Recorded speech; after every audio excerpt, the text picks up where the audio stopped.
অন্তর্বর্তী সরকারের উপদেষ্টা পরিষদের বৈঠকে আওয়ামী লীগের যাবতীয় কার্যক্রম নিষিদ্ধ করার সিদ্ধান্ত হয়েছে বলে জানিয়েছেন আইন উপদেষ্টা আসিফ নজরুল। শনিবার রাতে রাষ্ট্রীয় অতিথি ভবন যমুনায় উপদেষ্টা পরিষদের জরুরি বৈঠক শেষে এক সংবাদ সম্মেলনে একথা জানান তিনি। আইন উপদেষ্টা জানান, আজ উপদেষ্টা পরিষদের এক বিশেষ সভা অনুষ্ঠিত হয়। সভায় আন্তর্জাতিক অপরাধ ট্রাইব্যুনাল আইনের সংশোধনী অনুমোদিত হয়েছে। সংশোধনী অনুযায়ী আন্তর্জাতিক অপরাধ ট্রাইব্যুনাল কোনো রাজনৈতিক দল তার অঙ্গ সংগঠন বা সমর্থক গোষ্ঠীকে শাস্তি দিতে পারবে। তিনি জানান, উপদেষ্টা পরিষদের বৈঠকে আন্তর্জাতিক অপরাধ ট্রাইব্যুনালে বাংলাদেশ আওয়ামী লীগ ও তার নেতাদের বিচার কার্য সম্পন্ন না হওয়া পর্যন্ত দেশের নিরাপত্তা ও সার্বভৌমত্ব রক্ষা, জুলাই আন্দোলনের নেতাকর্মীদের নিরাপত্তা এবং আন্তর্জাতিক অপরাধ ট্রাইব্যুনালের বাদী ও সাক্ষীদের সুরক্ষার জন্য সন্ত্রাস বিরোধী আইনের অধীনে সাইবার স্পেস সহ আওয়ামী লীগের যাবতীয় কার্যক্রম নিষিদ্ধ করার সিদ্ধান্ত গ্রহণ করা হয়েছে। এ বিষয়ে প্রয়োজনীয় পরিপত্র পরবর্তী কর্মদিবসে জারি করা হবে বলে জানান আইন উপদেষ্টা।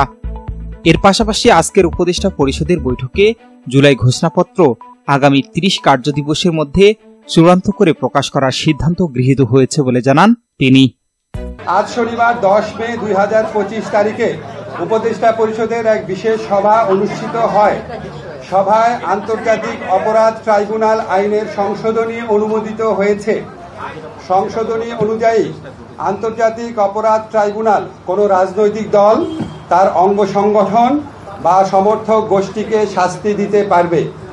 উপদেষ্টা পরিষদের বৈঠকে আন্তর্জাতিক অপরাধ ট্রাইব্যুনালে বাংলাদেশের আওয়ামী লীগ ও তার নেতাদের বিচার কার্য সম্পন্ন না হওয়া পর্যন্ত দেশের নিরাপত্তা ও সার্বভৌমত্ব রক্ষা, জুলাই আন্দোলনের নেতাকর্মীদের নিরাপত্তা এবং আন্তর্জাতিক অপরাধ ট্রাইব্যুনালের বাদী ও সাক্ষীদের সুরক্ষার জন্য সন্ত্রাস বিরোধী আইনের অধীনে সাইবার স্পেস সহ আওয়ামী লীগের যাবতীয় কার্যক্রম নিষিদ্ধ করার সিদ্ধান্ত গ্রহণ করা হয়েছে। এ বিষয়ে প্রয়োজনীয় পরিপত্র পরবর্তী কর্মদিবসে জারি করা হবে।